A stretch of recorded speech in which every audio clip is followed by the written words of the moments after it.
Esta especie de pequeña lucha que estamos llevando adelante en el país en relación al tema medicamentos.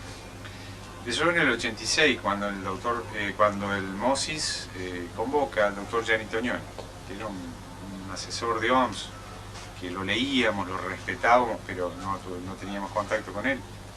Él accede a venir y a través de una conferencia, bueno, empezamos a conocer y a desarrollar el tema del medicamento, o de racionalización en el uso del medicamento. Luego, al año siguiente, en 1987, el MOSIS nuevamente convoca al doctor Laporte y autoridades de la provincia de Córdoba y la gente de la Facultad de Medicina de La Plata, de la Cátedra de Farmacología. Desarrollamos el tema con el doctor Laporte, también sobre la utilización racional de medicamentos, sobre todo en ese momento el tema de medicamentos esenciales. Era un tema nuevo en el país, es decir, se había aprobado en 1985 el formulario terapéutico nacional que hacía hincapié en eso, pero digamos como que faltaba realmente la promoción del tema, la difusión del tema, de elementos que no estaban muy manejados por los médicos y generaban un rechazo. Bueno, luego conseguimos hacer un encuentro más grande en el 88, donde trabajamos 3-4 días con el doctor Tognoni y convocamos a todas las cátedras del país un poco para seguir con esta idea de difundir y de llevar adelante el tema de medicamentos esenciales en ese momento. Ese encuentro lo desarrollamos en Cuesta Blanca y nos permitió ponernos en contacto y trabajar duro y que aprendiéramos elementos muy interesantes en relación a lo que era medicamentos esenciales, aplicación de formularios, difusión de la idea de medicamentos esenciales. Luego seguimos trabajando, convocamos al doctor Laporte a otro encuentro donde convocamos a todas las cátedras del país y el tema fue ampliándose, no solo ya desde el punto de vista de medicamentos esenciales, sino tomando elementos fármaco-epidemiológicos, entonces ya trabajando sobre lo que es el ensayo clínico, la validez de un ensayo clínico, es decir, otros elementos que son importantes a la hora de generar información farmacológica creíble, y el tema de la farmacovigilancia. Y bueno, esto seguimos trabajándolo a través de la Confederación Médica de la República Argentina, que es el organismo que en 1985 creó el formulario terapéutico, pero ya un poco ampliando la idea. Y este año convocamos nuevamente las cátedras de todo el país a la Confederación Médica de la República Argentina, gente del Ministerio de Salud de la Nación, con la doctora Galén. En el ser humano, doctora Inés Galén es intoxicaciones quedan fuera de lo que es el concepto de relación adversa para profilar asesora del Ministerio en unos se entra por de enfermedad Salud y en otros se entra por medicamento.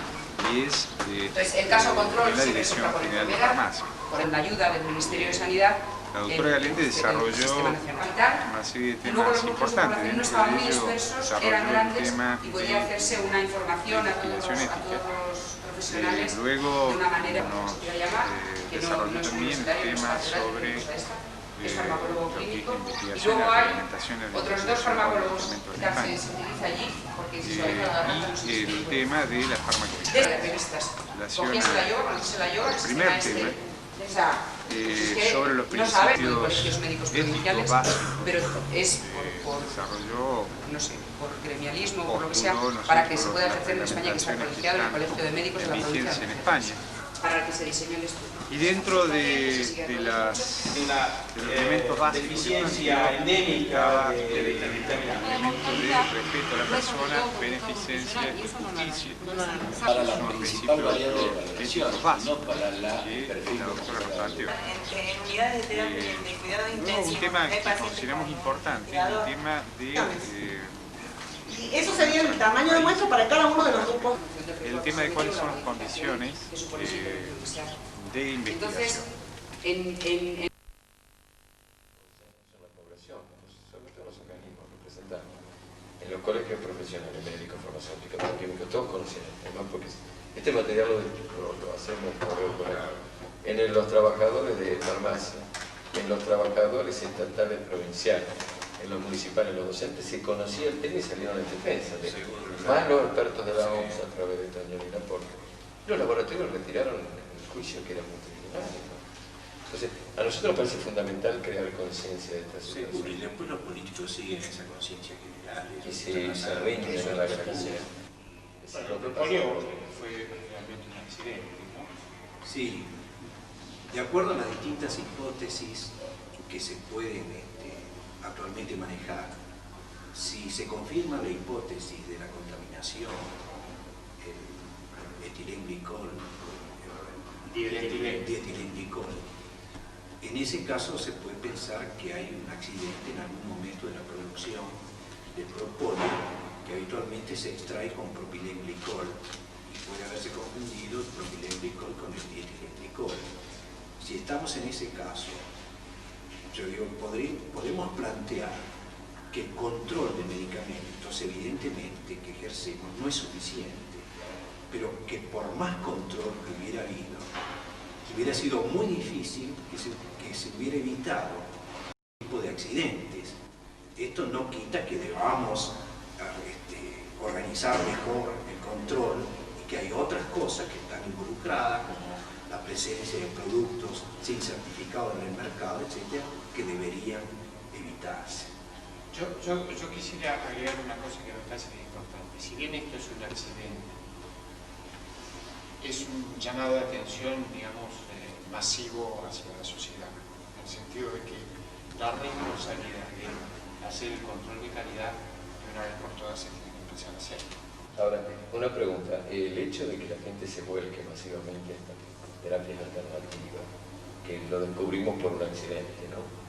Implica también, de algún modo, ¿cómo lo ven ustedes? ¿Es una confianza al modelo médico, oficial, no oficial en el sentido gubernamental, al hegemónico? ¿Qué opinan ustedes? A mí me parece, sí, hay un verdadero auge de las medicinas y terapias alternativas que coincide con el fin del siglo y se atribuye a un cambio de expectativas. El fin del siglo comienza, digamos, con una etapa de evaluación de las propuestas que se barajaron durante el curso del siglo, y esas propuestas quizá no satisfacen o no responden preguntas y expectativas, lo cual genera una puesta en duda de todo lo que se hizo en este periodo de tiempo, que siempre coincide con los fines de siglo. En cierto modo es una decadencia de un modelo y el renacimiento de otro. El auge de ese tipo de terapias es característico de estos periodos de fin de siglo, por eso no es solamente una característica nacional, sino, digamos, de todo el mundo. Y se sustenta también, en buena parte, en la ignorancia y de la población respecto a las características del uso racional del medicamento, del rol del medicamento, y coincide también con deficiencias notables en la formación del posgrado. Es decir, acá se habla siempre de las deficiencias en la formación del médico, pero la formación del médico es una formación que debe ser continua. Y la deficiencia del posgrado es quizás hoy por hoy el problema más grave que tenemos los profesionales médicos y sobre todo aquellos que nos dedicamos a la enseñanza. Entonces es muy necesario incrementar ese tipo de formación, es necesario dar racionalidad al uso de medicamentos por los profesionales, y esa sería la base, digamos, de la educación sanitaria que permitiría terminar o limitar la automedicación y el uso de las terapias mágicas, de las terapias de contenido místico. De todas maneras, a la población le llega también, ya entrando directamente en el tema de medicamentos, de alguna manera le llega la información de que un porcentaje muy importante de los medicamentos que están en el mercado, sin que la población pueda determinar cuáles, o no sirven, o son con un perfil más dañino que benéfico. Sí, probablemente desde los últimos 8 años, por decir una cifra aproximada, creo que hay una tendencia, por lo menos, a conocer más todo este campo. Hablar antes, de hace 8 años, hablar antes de este tema era un tema un poco tabú, era un poco desconocido. Pero últimamente, no solamente los médicos, sino también la población en general empieza a conocer más sobre medicamentos, empieza a darse cuenta más de algunos aspectos culturales propios en el manejo de medicamentos. Empieza a criticar o por lo menos a tener críticas con respecto no solamente a calidad, sino también a precios, porque en los últimos años se ha venido hablando un nuevo idioma en este tema de a poco, que ha ido entrando de a poco. Yo recuerdo que hace 10 años atrás hablarle a los médicos de monodrogas era una cosa que se asombraba, o hablarles, por ejemplo, de que había en el mercado para una misma marca muchos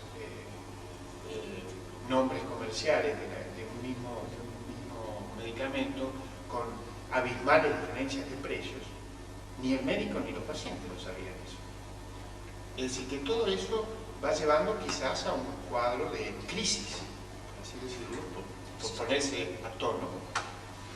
Y esa crisis lleva a que haya una mezcla de decepcionados por la medicina actual y que busquen otros parámetros de sostén, o haya gente que se encuentre desamparada directamente frente a toda esta mezcla de cosas que lógicamente van a ser bien en definitiva, porque yo estoy convencido de que de a poco, no sé en qué plazo, porque nosotros nos caracterizamos siempre por los modelos pendulares. Entonces, se tuvo que llegar a la irracionalidad bastante marcada en el tema medicamentos, con exceso de medicamentos en plaza, con recetas en demasía, con gastos en medicamentos enormes, para que el mismo sistema, la misma gente, quizás por razones económicas en muchos casos, otras veces por razones humanitarias, otras veces por razones científicas, traiga nuevamente el péndulo hacia el centro para volver a hablar de monodrogas, volver a hablar de que el medicamento es un bien social, volver a hablar un poco de un sistema más solidario que no se estaba bien. Las obras sociales han caído, digamos, en una crisis económica en gran parte por un gasto desmesurado en el rubro medicamentos. ¿Cómo vivenciar la racionalidad del modelo sueco, el modelo argentino? ¿A qué atribuir las consecuencias y dónde te parece que habría que actuar? Que muchas cosas las dijiste. Yo reitero la pregunta, pero podría hacerla también. Sí, lo fundamental es la necesidad de una ley de medicamentos completo que no solamente toca el tema de patentes, sino cuestiones como una registración de buenos medicamentos racional y científico, control de medicamentos en el mercado, la parte de formación continua del cuerpo de médicos, farmacólogos, trabajadores en salud. Hay otros problemas que se ve aquí, la falta de continuidad de la parte de administración o la falta de continuidad política,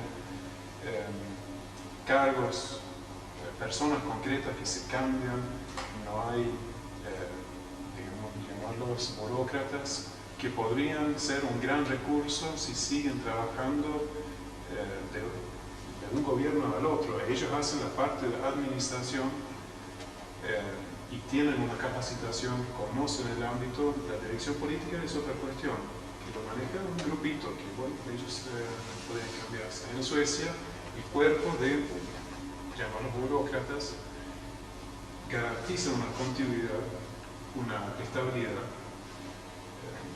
Es una cuestión que me llama mucho la atención aquí, que hasta decanos, profesores titulares se cambian por viento, conjunturales.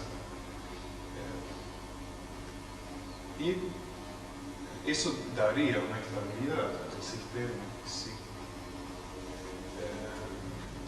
diera una continuidad en este sentido. Ayudaría la posibilidad de cambiar el sistema, y en este caso, en cualquier sistema. Y en el caso del concreto del control de medicamentos, me parece fundamental para que un laburo intensivo, un laburo serio que se desarrolla ahora, el cambio de legislación, que eso no sea conjuntural, que termine en 6 meses o 1 año o en 5 años, sino que sea un proceso que sea firme y que empiecen a crecer las raíces, y de ahí se va a mejorar. Acá hay un problema de un grupo poblacional importante sometido al riesgo de la sobremedicación, ¿no? Por distintas vías de acceso, por la cultura que ha impregnado la cultura general, la cultura médica, ¿no? Y también hay un grupo muy importante de gente con ningún acceso a ningún tipo de medicamento, ni siquiera los esenciales. También habría que razonar sobre este tema, porque de alguna manera ha habido ofrecimiento de los organismos internacionales de poner el medicamento en el país para esos sectores que no reciben ningún medicamento, caso UNICEF, por ejemplo, de los cuales hay ejemplos en algunas provincias de compra directa. Este es un tema también a analizar, ¿no? Porque hay un porcentaje que debe estar en el 40% de la población que no tiene acceso al medicamento. Pero es un tema que enlaza con el otro también, porque el uso racional del medicamento va a permitir que el sistema pueda también pagar el medicamento en sitios que ahora no puede extender el sistema. En la medida que se abarate el uso del medicamento, el costo del medicamento social, por un uso más racional del mismo, yo creo que esto va a ser también que lo más irracional de todo, que es que no puedan usar medicamentos, lo que lo necesitan, pueda revertirse. Y a mí me parece que el curso concreto de acción primero que habría que hacer es transformar las opiniones impresionistas en opiniones basadas sobre datos objetivos, porque eso evitaría un poco lo pendular que dice Burpiazo y le quitaría irracionalidad, porque nosotros podemos hacer una serie de afirmaciones impresionistas que casi seguro son ciertas, pero no lo sabemos. Con toda seguridad decimos que a muchos medicamentos les falta calidad. En realidad no lo sabemos, tenemos la impresión de que le falta. Científicamente. Tendríamos que comenzar por meter datos concretos de la realidad, por comenzar haciendo un inventario, que eso es lo que se está empezando a hacer, acotar el problema y empezar a darle soluciones concretas. Porque si esas soluciones concretas surgen de los datos de la realidad, eso creo que va a dar una continuidad. Porque una vez bien aprendida la realidad, y las soluciones no son demasiadas, las soluciones son 2 o 3, entonces si se toma un curso de solución, podrá variarse en algún sentido o en otro, pero se le tendrá que dar solución al problema de acuerdo a lo que es. Apoyando lo que dice Pablo, Yo reafirmo. las soluciones son 2 o 3. Es decir, es muy fácil. Lo que pasa es que hay que tener una definición clara y una decisión política en realizar algo, ¿no? Agregándole lo que dice él de una continuidad, porque me parece que eso es importante. Aquí no se trata de políticas partidistas, se trata de políticas llamadas con mayúsculas, en este caso políticas de salud. Tognoni me decía que él veía una preocupación en el control de calidad, pero que para él era secundario, cómo terminar controlando calidad de estatal. Y acá lo que pasa es que hay que racionalizar este mercado, porque ese mercado son disparates, ¿no? Claro. Ese plantea un punto clave, que es el ingreso del medicamento al mercado, es decir, las normas de regulación y control. Normas de regulación y control que necesariamente tienen que estar en manos del Estado, dentro de las cuales hay que incluir criterios de racionalidad muy importantes. Lo que hoy planteaba Johan como modelo para tener una idea es que la cantidad de monodrogas o de principios activos en países con políticas de medicamentos y políticas de salud adecuadas oscilan alrededor de las 850 o 900. Más de eso no existe. Nosotros tenemos cifras que casi duplican esa cifra. Si se piensan que los medicamentos esenciales de la OMS andan alrededor de los 150 y los formularios terapéuticos cubren alrededor de 300, uno se da cuenta de que sin incluso necesidad taxativa de un listado de medicamentos esenciales o un formulario terapéutico, una cifra de 850 principios activos conformaría un sistema racional que cubre el 100% de las patologías con los mejores medicamentos disponibles. La calidad del medicamento tiene que ser un valor intrínseco y absoluto. Al médico no le compete el control de la calidad del medicamento. El médico que prescribe un medicamento de marca A o de marca B tiene que saber que el medicamento de marca A y marca B en la dosis indicada es absolutamente bioequivalente. De eso no hay ninguna duda, es decir, eso no es función del médico. La función del médico es otra, es diagnosticar y tratar, prevenir y tratar las patologías. Por ese lado no pasa. Entonces esa es una condición sine qua non que debe darse para que el sistema funcione. Y arranca desde el ingreso del medicamento al mercado. Ese ingreso del medicamento al mercado debe ser adecuadamente programado, tanto en calidades como en cantidades de medicamentos disponibles, de tal manera de crear un sistema manejable, como es el sistema noruego o como es el sistema sueco. Yo en cuanto al control de calidad quería reafirmar, totalmente de acuerdo con lo que dice Luis, pero hacer el distingo de asegurar la calidad del control de calidad. La calidad se puede asegurar de muchas maneras, no solamente con el control, porque si no podemos terminar haciendo el control de chatarra. Tenemos que asegurarnos que se produzca bien, que lo que se produce es realmente lo que necesitamos. Debe haber, y eso se llama asegurar el control de calidad, más que ir a hacer el control en el sentido restringido de la palabra.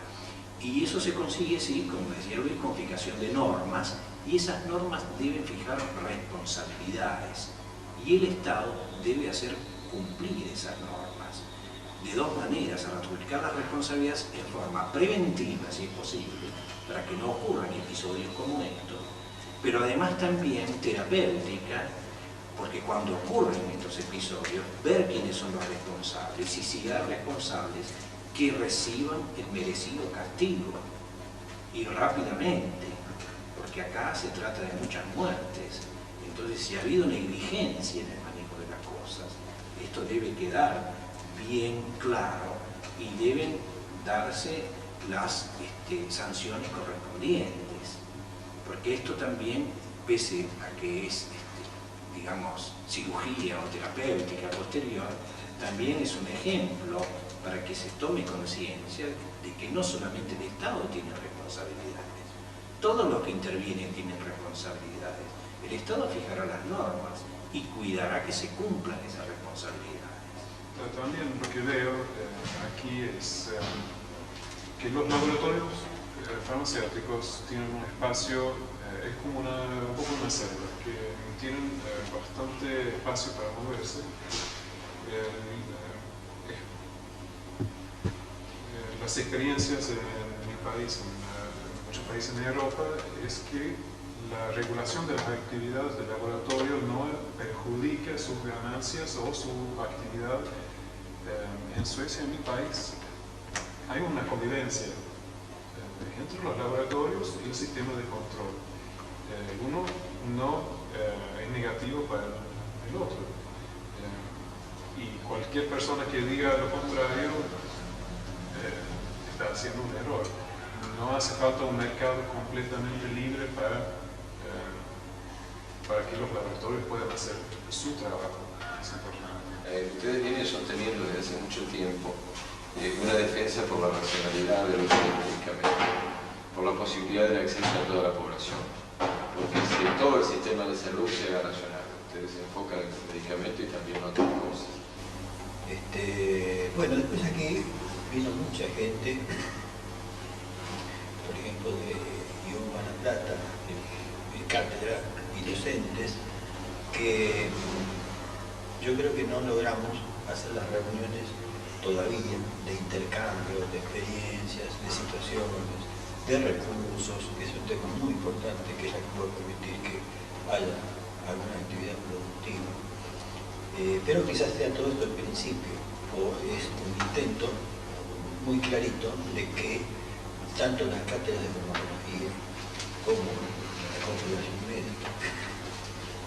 parte, digamos, de obra social que está más o menos organizada y computarizada sus registros, tomemos iniciativas para poder coordinar nuestros trabajos.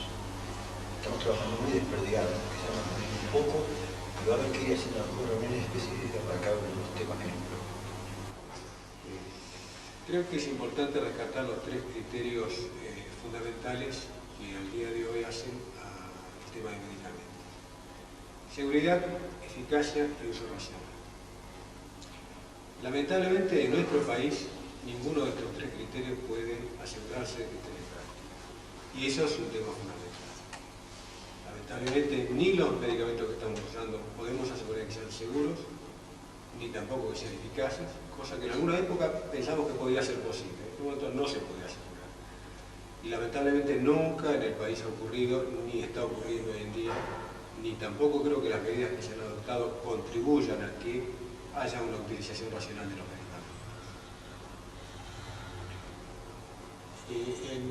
Hay como un campo vacío, como un desierto, donde es difícil que crezca la flor del uso racional, de la seguridad y la eficacia. Y esto es así porque realmente creo que no se le está dando la debida importancia a la salud. Yo creo que salud no es prioridad en el país, no es prioridad en Argentina. Y eso se nota a diario, a veces con algún emergente, con alguna circunstancia específica que se transforma esto en una situación de alto peligro, de alto riesgo, pero es el riesgo permanente que puede ocurrir a cada caso, a cada momento, y que muchas veces ocurre y pasa inadvertido.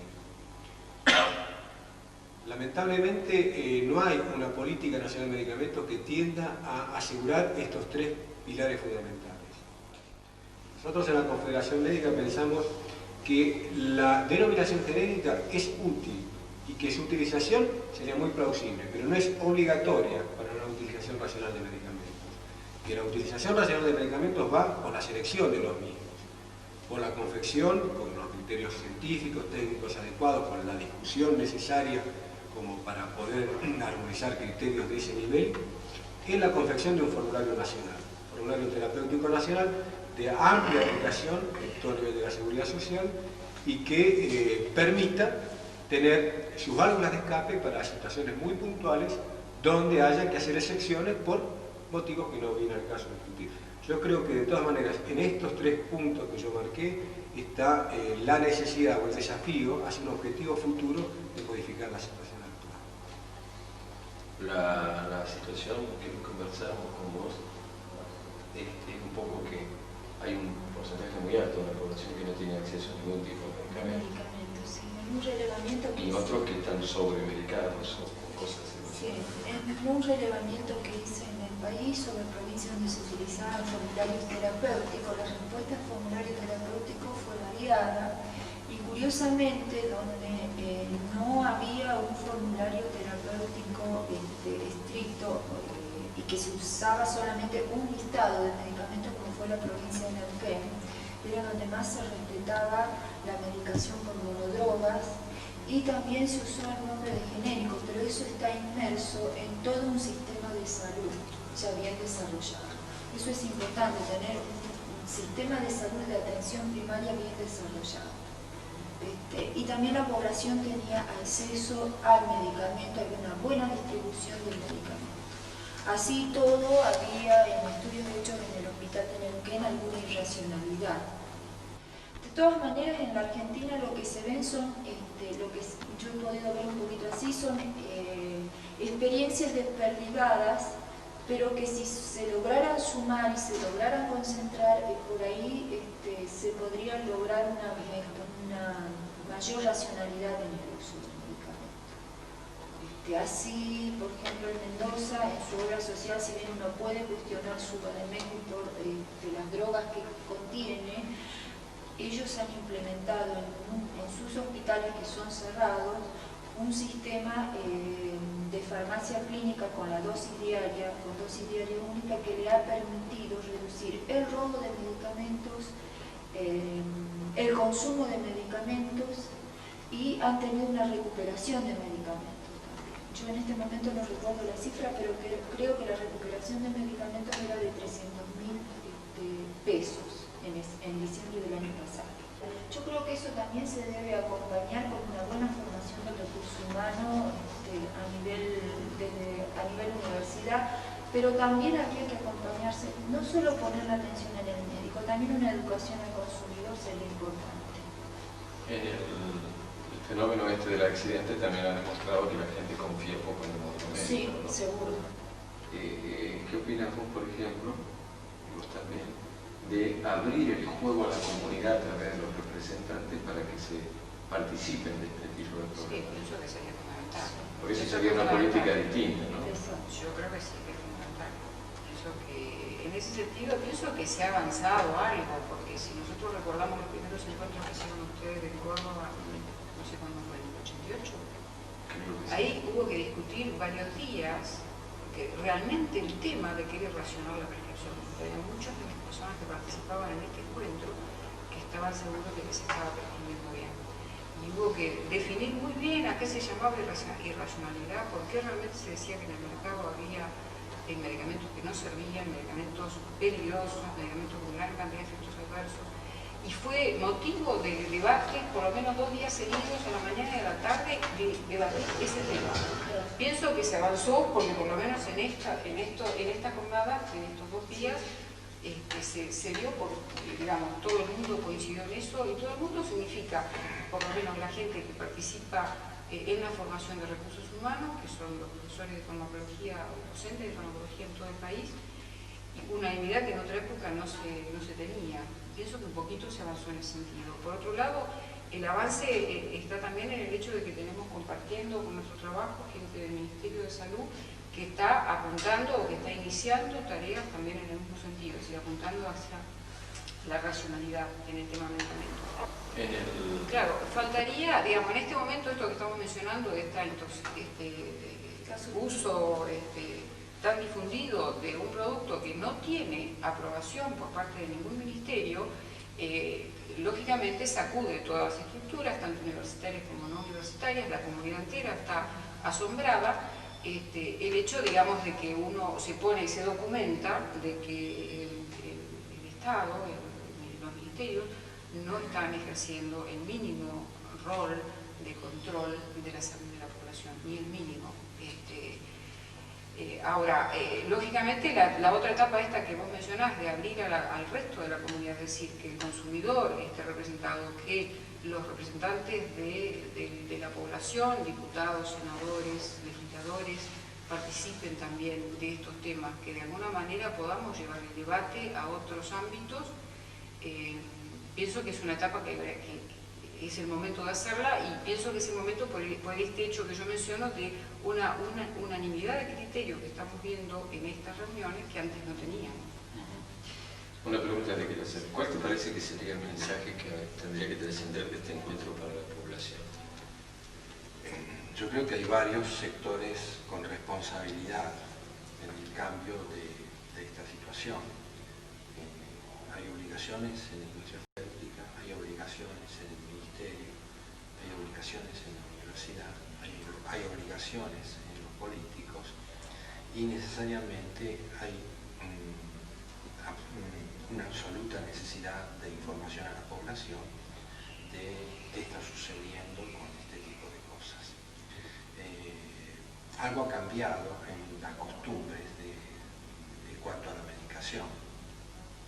Por ejemplo, en el sector de los ancianos, antes era muy difícil que un anciano tomase un medicamento. La familia lo debía perseguir para que tomase una medicación indicada. En la actualidad los ancianos están polimedicados, fundamentalmente hay una gran cantidad de medicamentos superfluos y necesarios para tomarlos, incluso perjudiciales. Están polimedicados, por ejemplo, con vasodilatadores cerebrales, algunos de ellos con reacciones adversas muy severas. Sin embargo, el cambiar el criterio y plantear que estos medicamentos deberían ser usados con un absoluto cuidado y preferentemente no ser utilizados, como también el abuso de hipnóticos en la población, así que es necesario que se lleve adelante una política de expresar estos peligros. cada uno de los sectores que forman parte de esta cadena tiene responsabilidades ineludibles, porque si no, este suceso con este medicamento se va a repetir con otros productos, ¿no? Independientemente del volumen y la magnitud del poder económico de control del laboratorio, permanentemente se cometen errores y algunas veces se pueden subsanar, y como este es un error que ha sido trágico, pero que indudablemente siempre en la industria se cometen errores, porque los procedimientos hay una participación humana y hay errores humanos.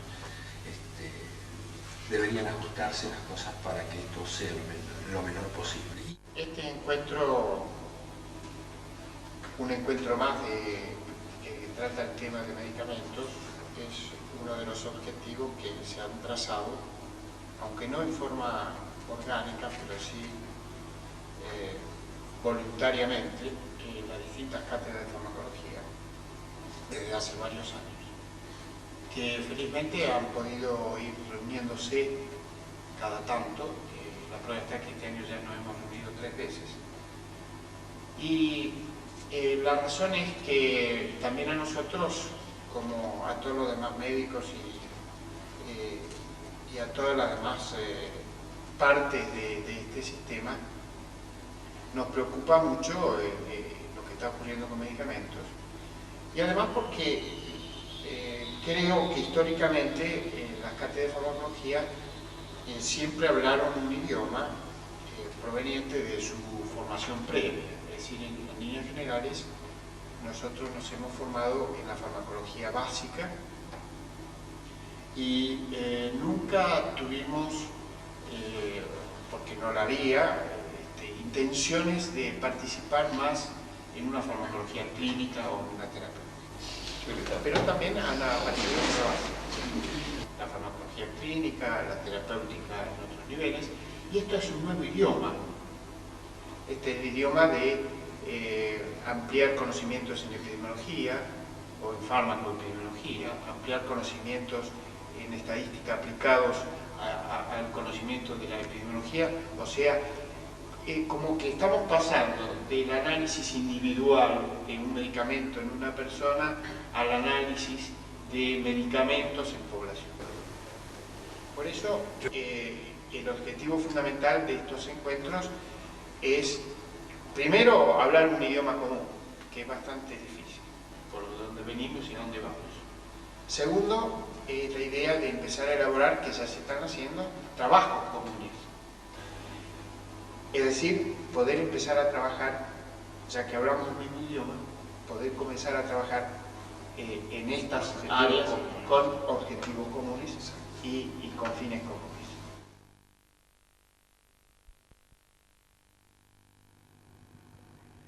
En Vaquerías, provincia de Córdoba, a los 17 días del mes de agosto de 1992, los abajo firmantes, profesionales y docentes vinculados a la problemática del medicamento en distintos ámbitos del país, autoconvocados a tal efecto, hemos decidido crear formalmente el Grupo Argentino para el Uso Racional del Medicamento.